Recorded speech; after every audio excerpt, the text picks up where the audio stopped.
रात का समय था। चारों ओर अंधेरा पसरा हुआ था। पहाड़ों के बीच स्थित एक प्राचीन मंदिर जो वर्षों से वीरान पड़ा था, अपने अंदर कई रहस्य समेटे हुए था। इस मंदिर का नाम चामुंडा देवी मंदिर था, लेकिन इसे अब लोग शापित शापित मंदिर कहते थे। एक रहस्यमयी यात्रा। रवि, जो एक प्रसिद्ध पैरानॉर्मल इन्वेस्टिगेटर, अलौकिक गतिविधियों का जांच करता था, अपनी टीम के साथ इस मंदिर की रहस्यमयी कहानियों की सच्चाई जानने के लिए यहां पहुंचा। गांव के बुजुर्गों ने उसे चेतावनी दी थी, उस मंदिर में मत जाना, वहां जो गया वो कभी लौटकर नहीं आया। लेकिन विज्ञान में विश्वास रखने वाले रवि और उसकी टीम ने इसे एक सुपरस्टिशन, अंधविश्वास, समझकर नजरअंदाज कर दिया। मंदिर में पहली रात। मंदिर में प्रवेश करते ही हवा अचानक भारी हो गई। वातावरण में अजीब सी गंध फैली हुई थी। टीम ने अपने गोस्ट हंटिंग इक्विपमेंट, भूतों की जांच करने वाले उपकरण चालू किए और मंदिर के अंदर गहराई में जाने लगे। तभी अचानक आ टीम का एक सदस्य रोहन जोर से चीख पड़ा। जब बाकी लोग पलटे तो उन्होंने देखा कि रोहन के शरीर पर गहरे नाखूनों के निशान उभर रहे थे, लेकिन वहां कोई दिखाई नहीं दे रहा था। रवि ने अपने थर्मल कैमरा से देखा तो स्क्रीन पर एक परछाई सी नजर आई, एक महिला आकृति जिसके लंबे बाल थे और चेहरा धुंधला था। चामुंडा का प्रकोप। तभी अचानक मंदिर की मूर्ति से एक आवाज आई, तुम्हें यहां नहीं आना चाहिए था। मूर्ति की आंखें लाल हो गई और पूरा मंदिर कांपने लगा। यह सब देखकर टीम में भगदड़ मच गई। रोहन बेहोश हो गया और बाकी लोग डर के मारे हिल भी नहीं पा रहे थे। रवि ने अपनी ईएमएफ मीटिक फील्ड मीटर निकाली और स्क्रीन पर नजर डाली। ऊर्जा का स्तर बेहद हाई था। तभी मंदिर के कोने से एक डिमोनिक एंटिटी, राक्षसी आत्मा उभरी। यह कोई और नहीं बल्कि स्वयं चामुंडा की शापित आत्मा थी, जो उन लोगों की आत्माओं को कैद करने आई थी। रहस्य का पर्दाफाश। अचानक एक वृद्ध पुजारी वहां प्रकट हुआ। उसने कहा, यह मंदिर शापित है क्योंकि सैकड़ों साल पहले यहां बलि दी जाती थी। उन मासूम आत्माओं की पीड़ा अब इस मंदिर में बसी हुई है। जो भी यहां आता है वह उनकी यातना का हिस्सा बन जाता है। टीम को अब समझ आ चुका था कि यह कोई साधारण हॉन्टेड प्लेस, भूतियागा नहीं थी। यह एक कर्स्ड जोन, शापित स्थान थी, जहां आत्माएं मुक्त होने के लिए इंसानों की तलाश में रहती थी। अंतिम संघर्ष। पुजारी ने मंत्रों का जाप शुरू किया, जिससे चामुंडा की आत्मा चिल्लाने लगी। मंदिर की दीवारें हिलने लगीं और ऐसा लगा जैसे पूरी इमारत गिर जाएगी। रवि और उसकी टीम ने जल्दी से मंदिर छोड़ दिया। जब वे बाहर आए तो मंदिर की मूर्ति अचानक धूल में तब्दील हो गई और मंदिर के द्वार अपने आप बंद हो गए। रवि और उसकी टीम ने अपनी पैरानॉर्मल केस फाइल्स, अलौकिक मामलों की फाइल में इस घटना को दर्ज किया। यह उनकी अब तक की सबसे भयानक जांच थी, एक ऐसी कहानी जो हमेशा के लिए उनकी यादों में दर्ज हो गई। क्या तुम भी उस मंदिर में जाने की हिम्मत करोगे? रवि और उसकी टीम मंदिर से तो बाहर आ गई थी, लेकिन यह मामला खत्म नहीं हुआ था। जब वे होटल लौटे तो रोहन की हालत और भी खराब हो चुकी थी। उसकी आंखें लाल हो गई थी और शरीर पर बने नाखूनों के निशान अब और गहरे हो गए थे। रवि ने रोहन के शरीर पर एक यूवी लाइट स्कैनर, अल्ट्रावायलेट डाला, जिससे पता चला कि उसके घावों से एक अजीब सा एक्टोप्लाज्मिक रेजिड्यू, आत्मिक द्रव्य, निकल रहा था। यह किसी भी सामान्य चोट का लक्षण नहीं था। तभी अचानक रोहन कांपने लगा और उसकी आवाज भारी हो गई, तुम लोग वापस आओ, वरना तुम सब खत्म हो जाओगे। टीम के बाकी सदस्य घबरा गए। यह साफ था कि रोहन पर किसी आत्मा का प्रभाव था। मंदिर की वापसी। रवि के पास अब कोई और विकल्प नहीं था। उसे वापस उसी मंदिर में जाना था जहां यह सब शुरू हुआ था। उसने पुजारी से संपर्क किया, जो पहले ही इस घटना का अनुमान लगा चुका था। पुजारी, तुम लोगों ने मंदिर की शांति भंग की है, अब तुम्हें इसका प्रायश्चित करना होगा। रवि और उसकी टीम पुजारी के साथ रात के 3 बजे फिर से मंदिर पहुंचे। इस बार मंदिर पहले से भी ज्यादा डरावना लग रहा था। हवा में अजीब सी गंध थी और अंदर घुसते ही उन्हें फुसफुसाहट सुनाई देने लगी। असली रहस्य उजागर।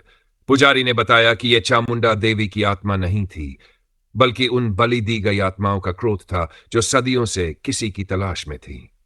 वे मुक्त होना चाहती है, लेकिन उनका क्रोध उन्हें इस स्थान से बांधे हुए है। तभी अचानक मंदिर की मूर्ति से धुआं निकलने लगा और वहां एक छायादार आकृति प्रकट हुई। यह वही डिमोनिक एंटिटी, राक्षसी आत्मा थी जिसने रोहन पर हमला किया था। पुजारी ने एक सेक्रेड रिचुअल, पवित्र अनुष्ठान शुरू किया। जैसे ही मंत्रोच्चारण तेज हुआ, मंदिर की दीवारों से चीखें आने लगीं।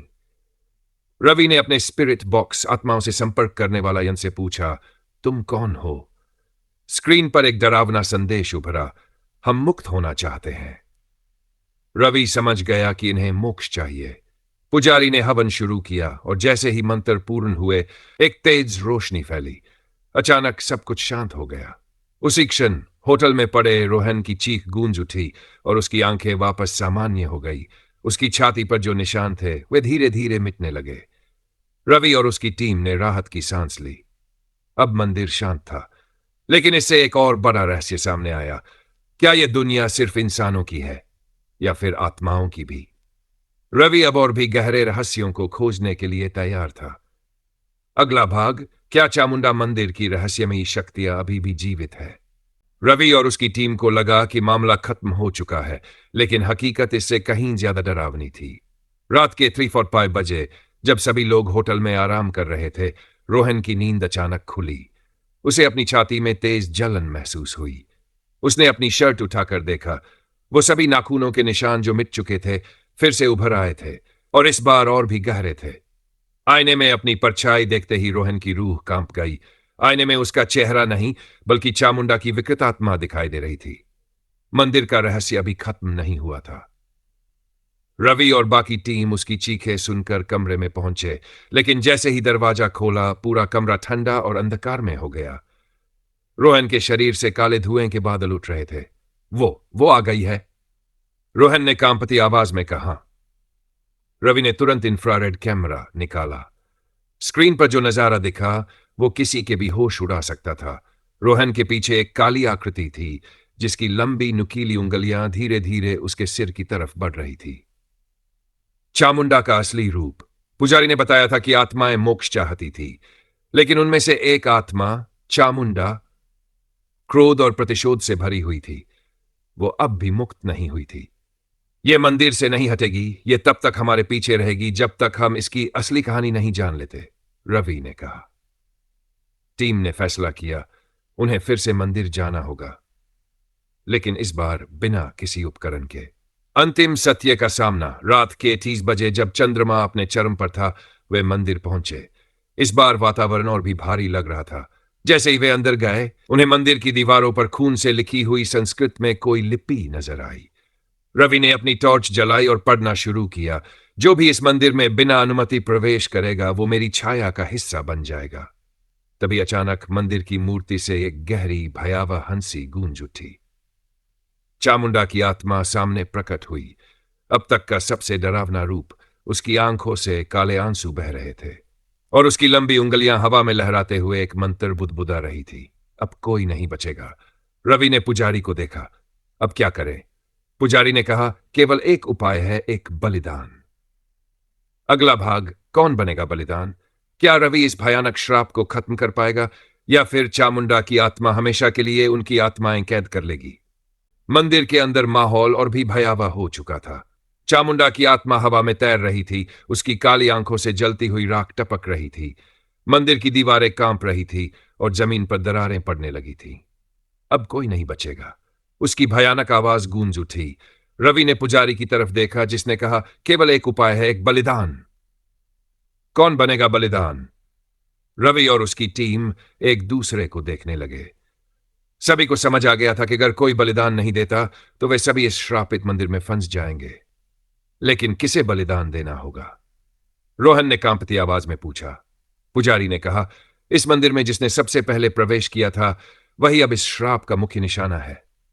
रवि के माथे पर पसीना आ गया। पहला कदम रोहन ने ही रखा था। चामुंडा की आत्मा अब सीधी रोहन की तरफ देख रही थी। आत्माओं की पुकार। तभी अचानक मंदिर की दीवारों से कई आत्माएं निकलने लगीं। ये वही आत्माएं थीं जो सदियों से इस मंदिर में कैद थीं। वे चामुंडा से मुक्त होना चाहती थी, लेकिन उसका आतंक उन्हें बंधे रहने पर मजबूर कर रहा था। एक आत्मा ने रवि के कान में फुसफुसाया, अगर तुम बलिदान नहीं देते तो यह आत्मा हमेशा के लिए इस दुनिया में भटकती रहेगी। रवि के दिमाग में एक विचार आया, अगर हम चामुंडा की आत्मा को ही बलिदान कर दें तो?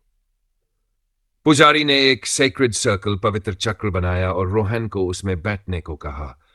चामुंडा की आत्मा जोर जोर से चिल्लाने लगी, जैसे उसे एहसास हो गया हो कि उसे धोखा दिया जा रहा है। रवि और बाकी टीम ने मंत्र पढ़ने शुरू किए, हरि चामुंडाय स्वाहा। जैसे ही मंत्रों की शक्ति बढ़ी, चामुंडा की आत्मा जमीन पर गिरने लगी।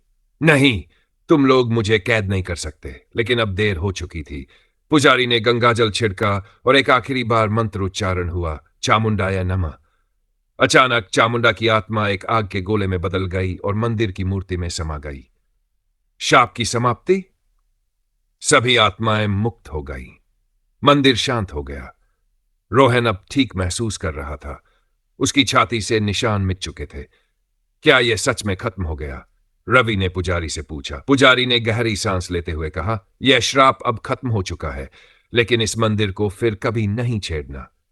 लेकिन कहानी अभी खत्म नहीं हुई थी। जैसे ही रवि और उसकी टीम मंदिर से बाहर निकली, एक ठंडी हवा चली। मंदिर की मूर्ति की आंखों से एक लब टपका। क्या चामुंडा सच में खत्म हो गई थी, या यह सिर्फ एक शुरुआत थी?